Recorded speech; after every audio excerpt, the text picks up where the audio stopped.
It's May 1944, and an 18-year-old British soldier named Private James Bramwell is behind the wheel of a supply truck, navigating the winding roads of rural France. He's been in the army for exactly 7 months. His hands are sweating on the steering wheel, not because of enemy fire, but because he's completely and utterly lost. The map on the passenger seat might as well be written in ancient hieroglyphics, for all the good it's doing him. He was supposed to turn left at the old stone church, or was it right? Now he's deep in enemy-occupied territory, the morning mist still clinging to the trees, and he has absolutely no idea where he is. James takes another turn, hoping it will lead him back to Allied lines. Instead, the narrow dirt road opens up to a small farmhouse, with smoke curling from its chimney. He's about to reverse and get out of there when he sees something that makes his blood run cold. Parked in front of the farmhouse are 3 German military vehicles, staff cars, the kind that high-ranking officers use. James freezes. Every instinct screams at him to floor the accelerator and disappear. But then he notices something else. There are no guards outside. No sentries. No soldiers patrolling the perimeter. Just those 3 vehicles sitting there like sleeping dragons. Through the farmhouse window, he can see movement, shadows of men inside. And then, clear as day, he sees a man in a German officer's uniform sitting at a table, calmly eating breakfast. Not just any officer. The insignia on his collar catches the morning light.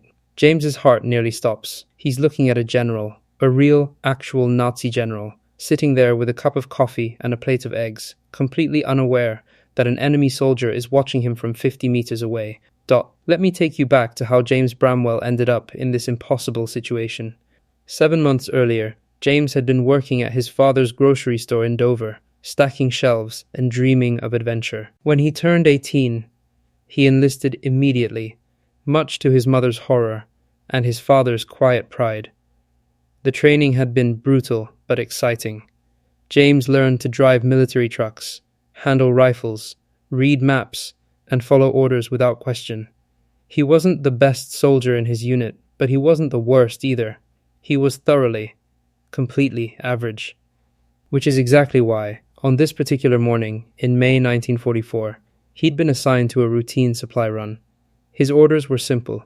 Drive from the Allied forward base near Cayenne to a smaller outpost 15 kilometers west. Deliver medical supplies, ammunition, and rations. Then drive back. Easy. A child could do it. Except James had never been good with directions, even back in Dover, where he'd lived his entire life. His sergeant had given him the map, pointed at the route, and said, "Follow the red line, Bramwell." A bloody monkey could follow the red line. James had nodded confidently, climbed into the truck, and set off just before dawn. For the first 30 minutes, everything went perfectly. He followed the main road, past 2 checkpoints, and even waved at some Canadian soldiers heading in the opposite direction. He felt like a real soldier, doing real soldier things.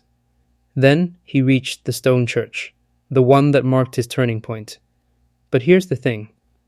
There were 2 stone churches, one on the left side of the road, one on the right. The map showed only one. James sat there at the intersection, engine idling, trying to figure out which church was the right church. He chose left. It felt right. It felt lucky.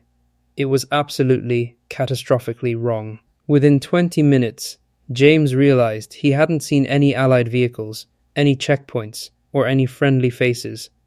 The road had gotten narrower, the trees thicker, the farmhouses fewer and farther between. And then he'd started seeing signs. Literally, road signs in German. His stomach had dropped like a stone. He was in occupied territory. Deep in occupied territory. He'd driven straight past the German lines without even realizing it. Now, sitting in his truck 50 meters from a farmhouse full of Nazi officers, James has to make a decision. The smart thing, the sensible thing, would be to reverse quietly, drive like hell back the way he came, and pray he doesn't run into a German patrol.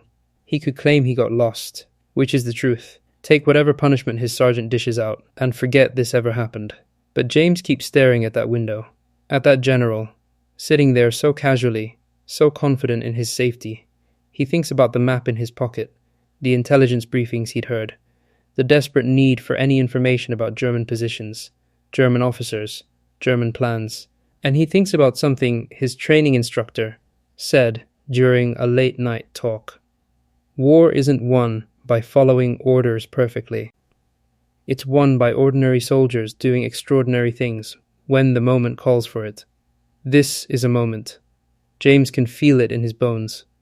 This is the kind of moment that changes everything, that James's mind is racing faster than his heartbeat, which is saying something because his heart is hammering so hard he can hear it in his ears. He counts 3 staff cars. That means at least 3 high-ranking officers, possibly more. The farmhouse is small, maybe 4 rooms total, 1 story. A barn attached to the side, no visible guards outside, which seems insane, but then again, they're deep in German-held territory. Why would they expect trouble? They probably think they're as safe as if they were in Berlin. James slowly, carefully reaches for his rifle. Then he stops. What's he going to do? Storm a farmhouse full of German officers by himself? He's one soldier. One very lost, very scared 18-year-old soldier, with exactly 7 months of training and 0 combat experience. He'd be dead before he made it to the front door. But then another thought strikes him. What if he doesn't have to fight them? What if there's another way? James remembers a story from training. A British commando unit that had captured a German headquarters by simply walking in and pretending to belong there. Confidence, the instructor had said, is the best weapon in espionage. If you act like you're supposed to be somewhere, people assume you are. It's a crazy idea. Absolutely mental. But James is already in a crazy situation. He sits there for another 30 seconds, watching the farmhouse, watching the windows, counting how many shadows he can see moving inside. He counts 4 distinct figures, 4 officers. One is definitely the general he saw earlier. The others are harder to identify. James makes his decision. He's going to walk up to that farmhouse. He's going to look through the windows, gather whatever intelligence he can. And then he's going to do something even crazier. He's going to try to capture them. All of them. The plan forms in his mind even as he knows how ridiculous it sounds. But sometimes ridiculous is all you've got. James checks his rifle, fully loaded. He has 2 grenades on his belt, standard issue. He has the element of surprise. And he has the one advantage that matters most in this moment. The Germans have no idea he's here. James opens the truck door as quietly as possible. The hinges creak slightly and he freezes, but there's no reaction from the farmhouse. He steps down onto the dirt road, his boots making soft crunching sounds on the gravel. Every sound seems amplified, like the whole world is listening. He moves toward the farmhouse, keeping low, using the vehicles as cover. As he gets closer, he can hear voices through the window. German voices, speaking casually, even laughing. The smell of coffee and cooking meat drifts out. His stomach growls despite his terror. He hasn't eaten since last night. James creeps up to the nearest window and peers inside. What he sees makes his eyes widen. It's not just 4 officers. There are 5. And one of them, the one sitting at the head of the table with his back to the window, has insignia that James recognizes from his training manuals. 2 oak leaves and crossed batons. That's not just a general. That's a generaloberst, a colonel general, one of the highest ranks in the German military.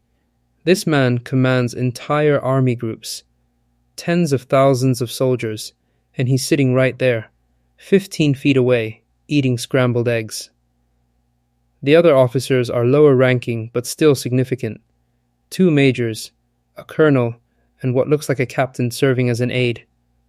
They're having a meeting over breakfast, papers spread across the table, discussing something intently. James can see maps, operational documents. This isn't just a breakfast. It's a command briefing. James's hand tightens on his rifle. This is bigger than he thought. Way bigger. If he can capture these men, if he can get those documents, this could change the entire course of the invasion, because James knows something these German officers don't. Something every Allied soldier knows but doesn't speak about. The invasion is coming. Soon. Very soon. And intelligence like this, the positions and plans of a colonel general, could save thousands of Allied lives. But how? How does one teenage private capture 5 German officers? The front door is unlocked. He can see that from here. The element of surprise is his only advantage. James makes his way to the door, his heart pounding so loud he's certain they'll hear it. He positions himself, takes 3 deep breaths like his training instructor taught him, and then does something that will either make him a hero or get him killed in the next 60 seconds. He kicks the door open, raises his rifle, and shouts in the loudest, most authoritative voice he can muster, "Hände hoch." Hands up. Now. The effect is instantaneous and almost comical. The Colonel General drops his fork. It clatters against his plate. The 2 majors jump to their feet, reaching for their sidearms. The Colonel freezes, coffee cup halfway to his lips. The captain actually yelps in surprise. James fires a single shot into the ceiling. The sound is deafening in the small farmhouse. Plaster rains down on the breakfast table. I said hands up. Next bullet goes in someone's chest. His German is terrible. His accent atrocious. But the rifle in his hand speaks a universal language. The officers slowly raise their hands. James can see the calculation in their eyes. They're assessing him, looking for weaknesses, looking for an opening. They see a young soldier, barely more than a boy, alone, probably separated from his unit. They're wondering if they can overpower him. James pulls one of his grenades from his belt, holding it up so they can see it clearly. "I will blow us all to hell before I let you move." This gets their attention. The Colonel General, to his credit, remains calm. He speaks in surprisingly good English. "You are very brave, young man, or very foolish, probably both. You cannot possibly think you can hold 5 of us." James forces a confidence he doesn't feel into his voice. "I don't need to hold you for long. My unit is right behind me. They'll be here any minute. It's a complete lie, but it's a good one." He can see doubt flicker across their faces. "Your weapons on the table. Slowly. Any sudden moves and I pull this pin." The officers comply, moving with deliberate slowness. Pistols clatter onto the breakfast table, landing among the eggs and coffee cups. 2 Lugers, 2 Walther P38s, and a Sauer 38. James gestures with his rifle. "Now step back. Against the wall. All of you." They move, and James can see the Colonel General's mind working, probably planning how to turn this situation around. But James doesn't give him time. He grabs a chair with one hand, rifle still pointed at them, and wedges it under the door handle. It won't hold forever, but it'll slow down anyone trying to get in. "Here's what's going to happen," James says, his voice shaking slightly, but his rifle steady. "You're going to sit on the floor, hands on your heads, and you're going to stay very, very quiet. Because if you don't, if you make one sound, if you try anything at all, I will kill the general first."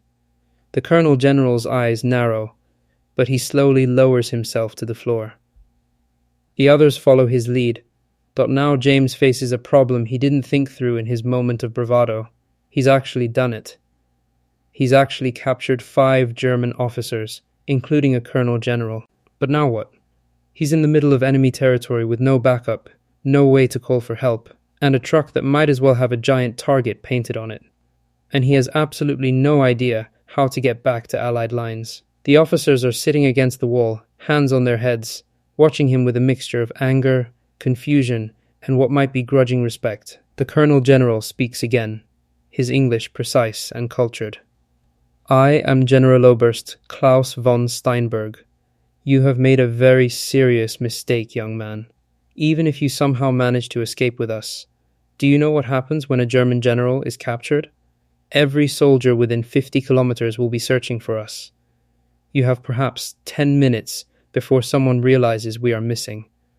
James's stomach tightens. Von Steinberg is right.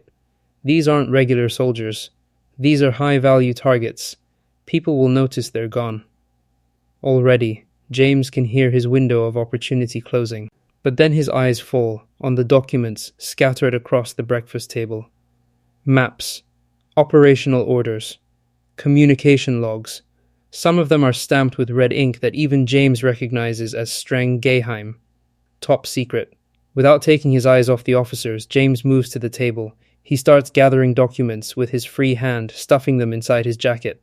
The Colonel General watches with narrowed eyes. Those documents will do you no good. The codes change daily.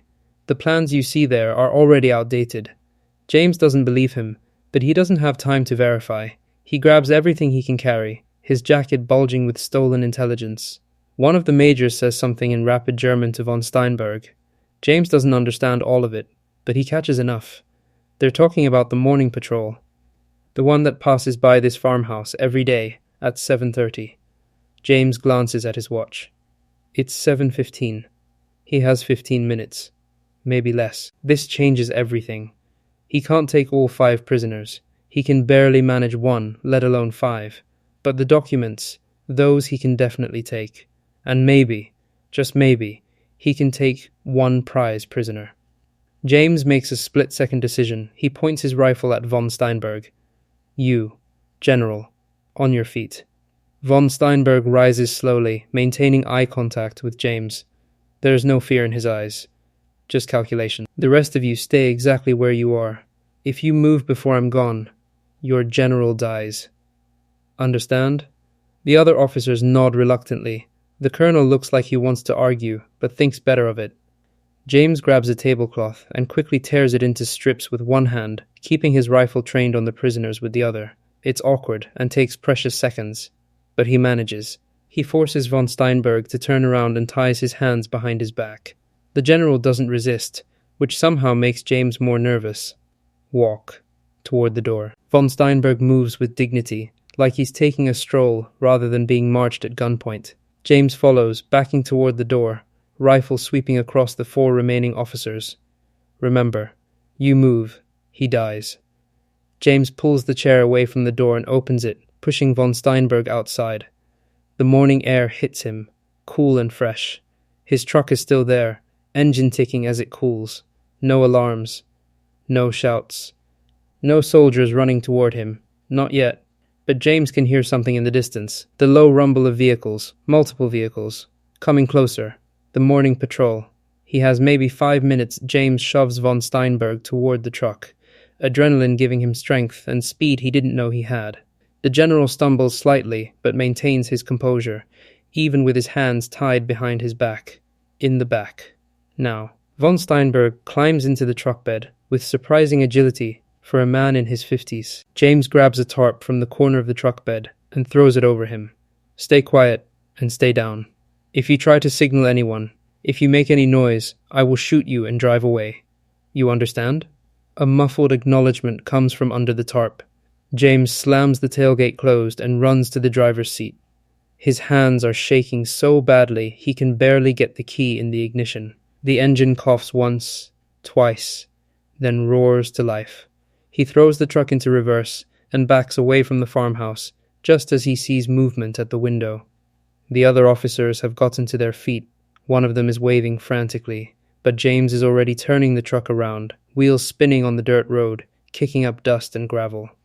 In his rearview mirror, he sees the front door of the farmhouse burst open. The colonel is running out, shouting and pointing. But James is 50 meters away now.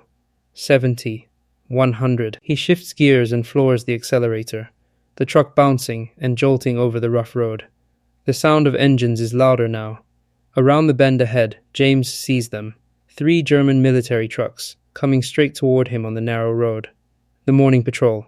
There's no room to pass, nowhere to turn off. James does the only thing he can think of. He keeps driving straight toward them, slowing to a normal speed, trying to look casual, like he belongs here. His heart is in his throat. The documents are burning against his chest. A Nazi general is hidden in his truck bed. And 3 trucks full of German soldiers are about to pass within arm's reach. James raises his hand in a casual wave as the first truck approaches. Don't panic. Act natural. You belong here. The German driver, a young soldier not much older than James, looks confused but waves back. The trucks begin to pass. James keeps his eyes forward, his expression neutral, every muscle in his body screaming to floor the accelerator and run. The second truck passes, then the third. James watches in his mirror as they continue toward the farmhouse. 5 seconds, 10 seconds, 15. Then he hears it, shouting. The trucks screech to a halt. James sees soldiers pouring out, officers pointing in his direction. They've been told. They know. James slams his foot down on the accelerator. The truck lurches forward, engines screaming in protest. Behind him, he hears the distinct sound of engines revving, gears grinding. They're turning around. They're coming after him. The chase is on. James tears down the narrow road, trees whipping past on both sides. He has no idea where he's going, no idea if this road even leads back to Allied lines. He's operating on pure instinct and terror now. From the truck bed, he hears von Steinberg's voice, calm despite the bouncing and jolting. You cannot outrun them, boy. These roads, they all lead to German checkpoints. You have trapped yourself. James ignores him, taking a sharp turn that makes the truck tilt dangerously on 2 wheels. Documents spill from his jacket onto the passenger seat. He grabs them with one hand, steering with the other, shoving them back inside. In his mirror, he sees the pursuing trucks gaining ground. They're faster, newer, better maintained. James's truck screams around another bend, and suddenly the road opens up ahead. He can see a bridge in the distance, spanning a narrow river. Beyond it, the road forks. One direction leads deeper into the countryside, the other toward what looks like a small town. Neither option looks good. German territory as far as the eye can see. The pursuing trucks are less than 200 meters behind now, close enough that James can hear gunfire. Bullets ping off the road around him, one shattering his side mirror in an explosion of glass. James jerks the wheel instinctively, nearly losing control. You are going to get us both killed. Von Steinberg shouts from under the tarp. For once, James agrees with him. This is insane. Completely unsustainable. He's going to run out of road, or fuel, or luck. Probably all three. Then James sees something that makes his chest tighten, with hope so intense it's almost painful. On the horizon, moving across a distant field, he sees tanks. For a split second, his heart sinks, thinking they're German. But then he sees the white star. American Shermans. At least 5 of them, rolling across the French countryside in formation. The Allied lines. They're close. Closer than James dared hope. He must have accidentally driven in a wide circle, coming back toward the forward positions from a different angle. The Americans are maybe 2 kilometers away, across open farmland, but there's no road leading to them, just fields, ditches, and fence lines. James makes a decision that will either save his life or end it spectacularly. He yanks the wheel hard to the right, leaving the road entirely. The truck crashes through a wooden fence, splinters flying everywhere. Von Steinberg shouts in surprise as the truck bounces wildly across the field, wheels churning through mud and grass. Behind him, the German trucks screech to a halt at the broken fence. James can see officers gesturing, arguing, making a decision. Then they follow. Of course they follow. They're not going to let a lone British soldier escape with their general and classified documents. The truck bed is rattling so violently that James is amazed von Steinberg hasn't been thrown out. The documents are everywhere now, covering the passenger seat, the floor, some flying out the window. James can't do anything about it. He needs both hands on the wheel, just to keep from flipping over. The Americans have spotted him. James can see the tanks turning, turrets swiveling. They've identified the German trucks pursuing him. The lead Sherman fires a warning shot that explodes in the field between James and his pursuers, sending up a geyser of dirt and smoke. The German trucks veer off immediately, recognizing that they've pushed too far. They're in range of American guns now. 1 more minute and they'll be in serious danger. But they're not giving up entirely. Soldiers are pouring out of the trucks, taking positions, raising rifles. They're going to try to take James down before he reaches safety. Bullets start flying in earnest now, cracking through the air around James's truck. One punches through the tailgate with a metallic clang. Another shatters the rear window, showering James with glass. He hunches down, keeping just enough of his head above the dashboard to see where he's going. The field seems to stretch on forever. The Shermans are closer now, maybe 500 meters. 400. 300. James can see American soldiers taking defensive positions, rifles trained on the German troops behind him. One of the Shermans fires another shot, this one landing directly in front of the German position, a clear message. Back off, or the next one won't be a warning. James's truck hits a ditch he didn't see, launching into the air for a heart-stopping second before crashing back down with bone-jarring force. Something in the engine makes a grinding noise that can't possibly be good, but the truck keeps moving, climbing out of the ditch and onto slightly more level ground. He's 200 meters from the American line now, close enough to see individual faces. Soldiers are waving him forward, shouting encouragement he can't quite hear over his racing engine and pounding heart. The German gunfire is becoming sporadic. They know they've lost this prize. Another Sherman has positioned itself to provide covering fire, its massive barrel pointed directly at the German position. The message is clear: stand down or face the consequences. James crosses the final 100 meters in what feels like both an eternity and an instant. His truck bounces over a small berm that marks the American perimeter, and suddenly he's surrounded by soldiers in different uniforms. American uniforms, Allied uniforms, safe uniforms. He slams on the brakes and the truck skids to a stop, engine smoking, riddled with bullet holes, looking like it survived a war, which, James supposes, it has. For a moment he just sits there, hands frozen on the steering wheel, trying to remember how to breathe normally. Then his door is yanked open, and a very large American sergeant is pointing a rifle at his head and shouting out of the vehicle, hands where I can see them. Now. James stumbles out, hands raised, legs shaking so badly he can barely stand. I'm British. Private James Bramwell, British Second Army. I have a prisoner and documents.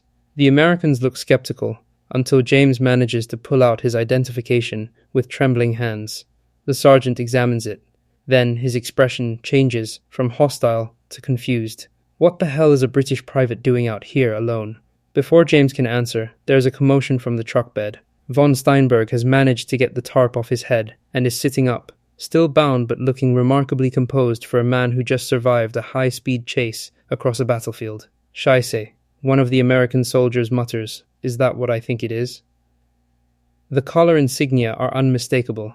A German general, a high-ranking German general. The sergeant's eyes go wide. Son, what in the name of sweet Jesus have you done? James tries to explain, the words tumbling out in a confused rush. The wrong turn. The farmhouse. The breakfast meeting. The documents. The chase. It sounds insane even to his own ears. The sergeant holds up a hand, stopping him. Save it. This is way above my pay grade. Within minutes, James finds himself surrounded by officers. American officers, British officers who've been summoned on the radio, intelligence personnel appearing seemingly out of nowhere. Everyone wants to see the captured general. Everyone wants to see the documents. The documents. James suddenly remembers, with a sinking feeling, that half of them blew out the window during the chase across the field. But when he checks his jacket and the truck cabin, there are still dozens of pages. Maps marked with German positions, communication logs, orders bearing the signatures of multiple high-ranking officers. An intelligence captain is practically vibrating with excitement as he flips through them. This is incredible. Absolutely incredible. Do you have any idea what you've stumbled onto here? James shakes his head. He's exhausted, terrified, exhilarated, and completely overwhelmed all at once. Von Steinberg is being escorted away by armed guards, his dignity intact despite his situation. As he passes James, he pauses and speaks in English. You are either the luckiest soldier in this war, or the most foolhardy. I have not yet decided which. Then he's gone, disappearing into a command tent. The next several hours pass in a blur for James. He's questioned by intelligence officers, debriefed by his own commanding officers, who've been urgently summoned to the American position, and examined by a medic who's amazed he doesn't have a scratch on him, despite the bullet-riddled truck. The documents he captured are causing a sensation. The intelligence officers handle them like they're made of gold, photographing each page, analyzing every mark and notation. James overhears bits of their excited conversations, troop positions, supply routes, communication codes, planned defensive positions for the upcoming invasion. Everyone knows is coming, but nobody mentions directly. One British intelligence major, a stern-faced man with wire-rimmed glasses, sits down with James and goes through everything again, step by step. Where exactly was the farmhouse? How many officers were there? What were they discussing? Did James overhear any conversations? What did the maps show? James answers as best he can, though exhaustion is starting to hit him like a physical weight. When the major finally closes his notebook, he looks at James with an expression that's hard to read. Private Bramwell, what you've done today is extraordinary. Capturing Generaloberst Klaus von Steinberg alone would be a significant achievement. But these documents, they're providing us with intelligence we desperately needed. You may very well have saved hundreds, perhaps thousands of lives. James doesn't know what to say to that. He didn't set out to be a hero. He just got lost and made a series of increasingly desperate decisions. The major continues, Von Steinberg commands the 352nd Infantry Division. They're positioned along the coast. The exact coast that, well, let's just say these positions are very relevant to our interests. The fact that we now know their exact deployments, their communication protocols, their supply situation, this is invaluable. James's mind is racing. The invasion.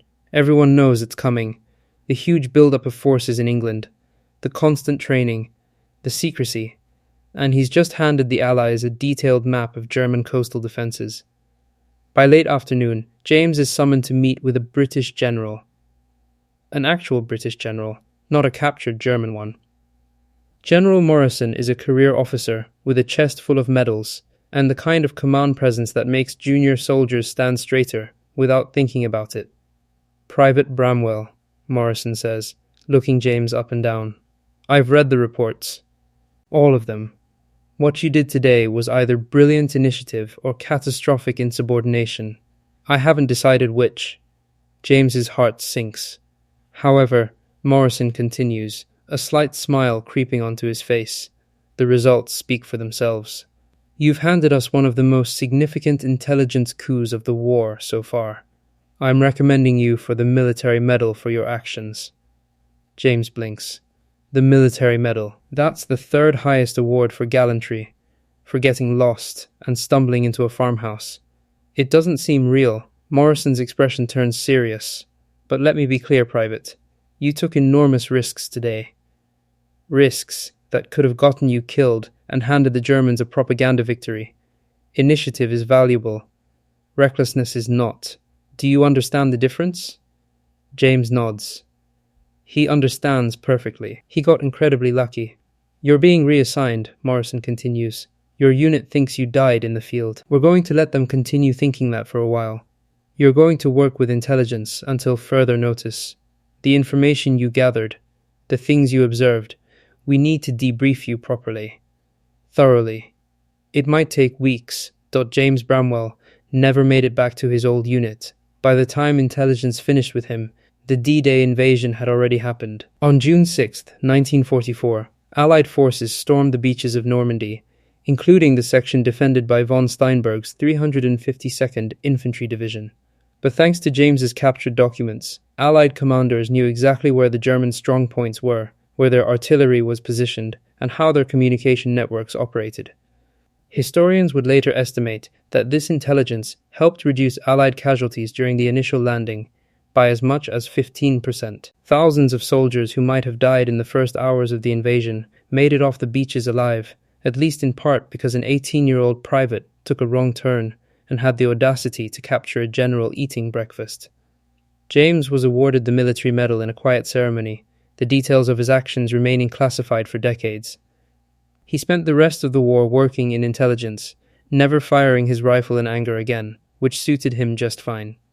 Von Steinberg spent the remainder of the war in a prisoner camp in Canada, where he reportedly became an avid gardener and refused to discuss the circumstances of his capture. After the war, James returned to Dover and his father's grocery store. He rarely talked about what happened that day in May 1944. When people asked about his medal, he'd just smile and say he got lucky once. And in a way, he was right. He got lost, made a wrong turn, and through a combination of luck, desperation, and sheer nerve, changed the course of history. Sometimes that's all it takes. One wrong turn, one impossible decision, one ordinary person doing something extraordinary when the moment demands it. And sometimes, just sometimes, that's enough.